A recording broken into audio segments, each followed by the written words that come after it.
আমি চলে গেলে পৃথিবী থেকে এই ওয়াজ আপনাকে শোনাবে না, সহজে করবে না কেউ। কথা বুঝতে পারছেন? আমার নবী বলেছেন, যখন কোনো মানুষ ঘুমায় যায়, ঘুমায় গেলে তার এই রূহটা এটা আল্লাহর সেই আলমে আমার, আল্লাহর প্রশাসনিক জগতে চলে যায়। মানুষ যখন ঘুমায় যায়, আপনারা কি শুনতেছেন? মানুষ যখন ঘুমায় যায় তখন তার রূহটা চলে যায় কোথায়? আল্লাহর আরশ। প্রত্যেকটা রূহ, আমরা যখনই চোখ বন্ধ করব তখন নফস আমাদের থাকে, কিন্তু রূহ থাকে না। নফস মানে সচল অবস্থা, কানেকশন, বিদ্যুতের কানেকশন, অথবা আমরা এটা বলতে পারি সেন্সর। এটা কি সেন্সর? সেন্সর কোনটাকে বলে? যেমন একটা গাড়ি, একজন ড্রাইভার সাহেবের কাছে কি আছে? চাবি আছে, কিন্তু এখনো গাড়ির কাছে এসে যায়নি। এখান থেকে সে টিপ মারতেছে, গাড়ির বাতি জ্বলে উঠতেছে। এটা সেন্সর। এটা কি সেন্সর? হযরত নবী মুসা আলাইহিস সালাম, আমার নবীকে তিনি বলছেন কি নিয়ে আসছেন? হযরত নবী মুসা আলাইহিস সালাম এর উত্তরে আমার নবী বলেন যে আমি 50 ওয়াক্তের নামাজ নিয়ে আসছি। হযরত মুসা নবী কপালে হাত দিলেন। আসেন, এখন কপালে হাতটা দিয়েছেন কোন? রুহের জগতে।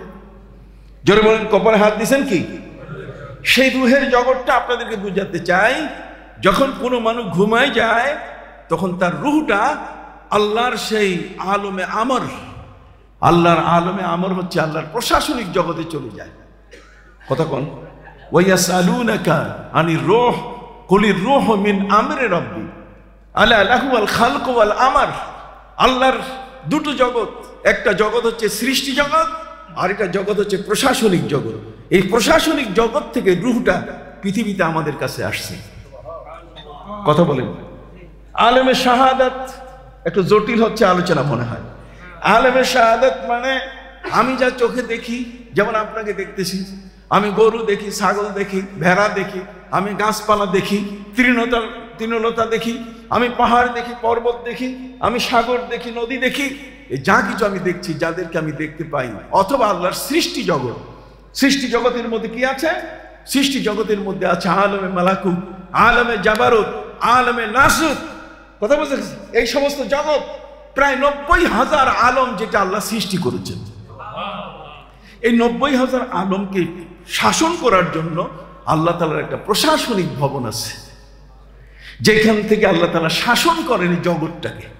সুবহানাল্লাহ বলেন।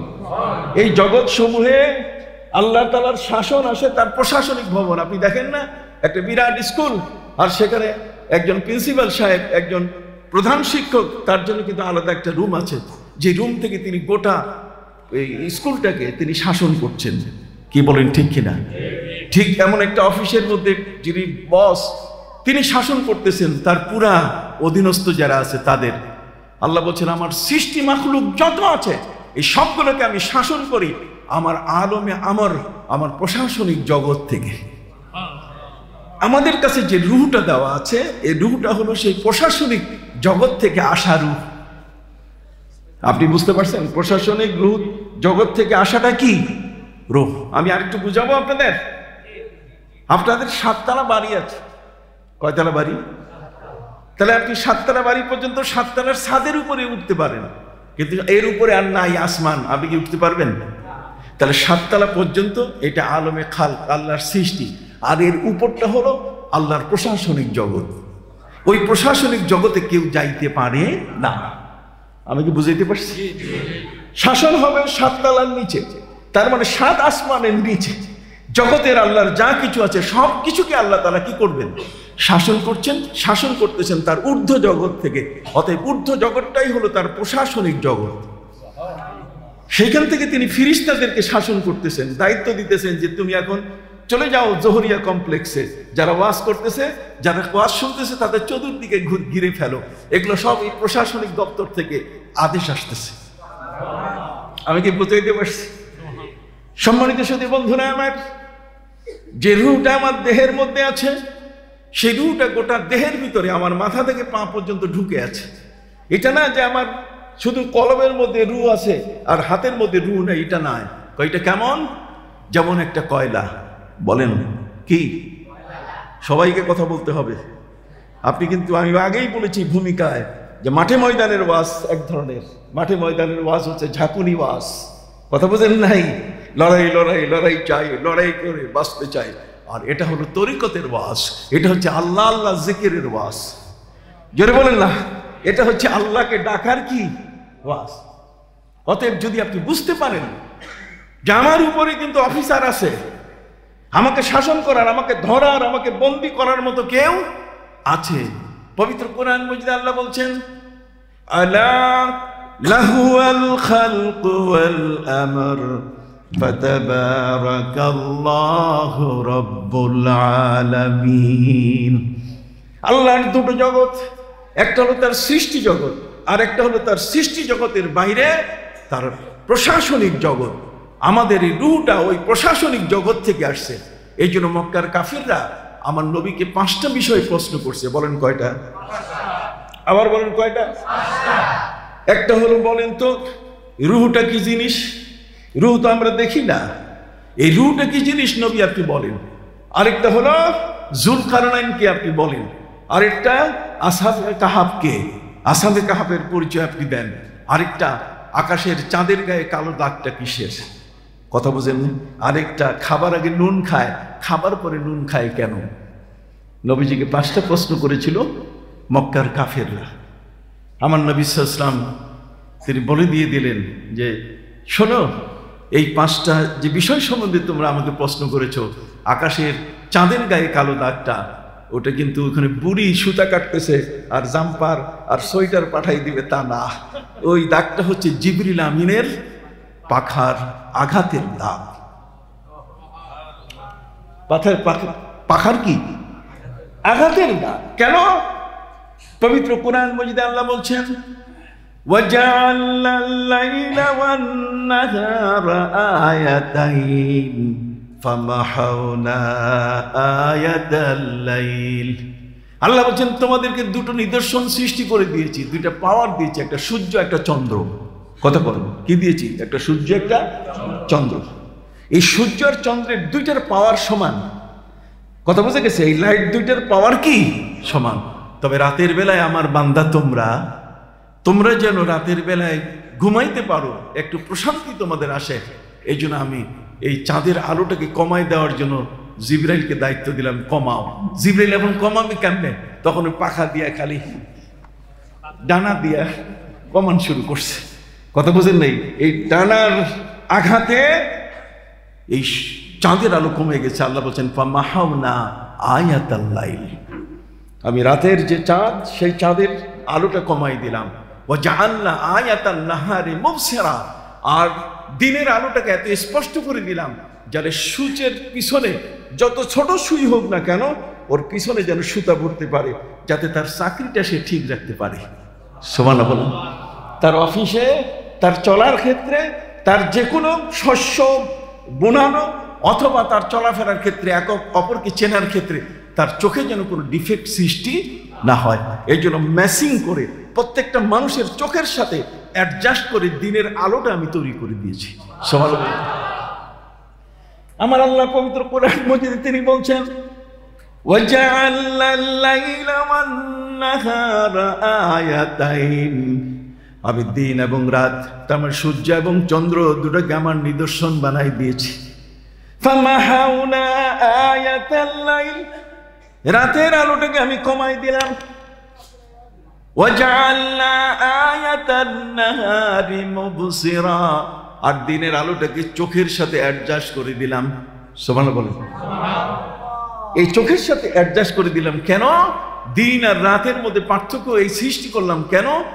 এ কারণে যাতে করে তারা দিনের বেলায় আয় উপার্জন করতে পারে, আর মেয়েটার বিয়ে দিবে কখন, আর ছেলে বিয়ে করাবে কখন, হজ করবে কবে, এবং পৃথিবীতে কোন সময় সে ওই রমজান মাস সে পাবে। এই জন্যই আমি রাতটাকে, দিনটাকে, রাত আর দিন আমি সৃষ্টি করে এইভাবে আমি মাস গণনা করার ব্যবস্থা করে দিলাম। সুবহানাল্লাহ। বুঝতে পারছেন কথা? সম্মানিত শুধু এখন যেই মহান আল্লাহ, ওই চাঁদের স্রষ্টা, যিনি সূর্যের কি স্রষ্টা, যিনি চাঁদ এবং সূর্য সৃষ্টি করলেন, সেই আল্লাহ সুবহানাহু ওয়া তাআলা তিনি বলেন যে আমার এমন কোনো সৃষ্টি নাই যে সৃষ্টিকে আমি লালন করি না। ওয়ালাকাদ খালাকনা ফাওকাকুম সাবআ তারাইক ওয়া মা কুন্না আনিল খালকি গাফিলিন। আল্লাহ বলছেন তোমাদের উপরে 7টা আসমান, 7টা আসমানের প্রতিটি আসমানে আমার মাখলুক আছে, আমার সৃষ্টি মাখলুক ওখানে আছে। আমার নবী সব মাখলুককে দেখছেন, আমরা দেখি নাই। আমাদের নলেজ শুধু আমাদের বাড়ির আশপাশে, আর আমেরিকার লোক আসলে আমরা দেখি এটা আমেরিকান, আর যদি ইটালি থেকে আসে ইয়া বড় লম্বা সাদা, আমরা কতগুলো মানুষ দেখি। আল্লাহ বলছেন পৃথিবীর প্রত্যেকটা আকাশের মধ্যে আমার সৃষ্টি মাখলুক আছে। সুবহানাল্লাহ বলেন। এই পৃথিবীতে যেমন আদম আছে, আকাশেও আদম আছে। কথা বলেন।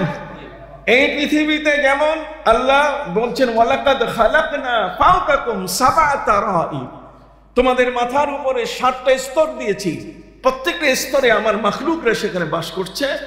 মা কুন্না আনিল খালকি গাফিলিন, আমার কোনো মাখলুককে রেখে আমি গাফেল হয়ে আছি, অর্থাৎ অমনোযোগী। আমি আল্লাহ সবার তদারকি করতে পারছি না তা কিন্তু নয়, সব জগতের মাখলুককে আমি তদারকি করার জন্য আমার ফিরিস্তা কখন কোন দেশে কখন কোন জগতে প্রয়োজন, আমি সেই ফিরিস্তাগুলোকে ওই আমার সেই প্রশাসনিক জগৎ থেকে প্রতিটি মুহূর্তে তাদেরকে পাঠিয়ে দিচ্ছি। আপনি কি বুঝতে পারছেন? সম্মানিত সুধী, এখন আসেন হযরতে মুসা আলাইহিস সালাম নবীকে বলছেন আপনি কি পাইছেন একটু দেখান। নবীর সাথে হযরতে মুসার সাথে দেখা হলো 6ষ্ঠ আসমানে। সেই দেখাটা হয়েছে কিসের জগতে? রূহের জগতে। আবার বলেন কিসের জগতে?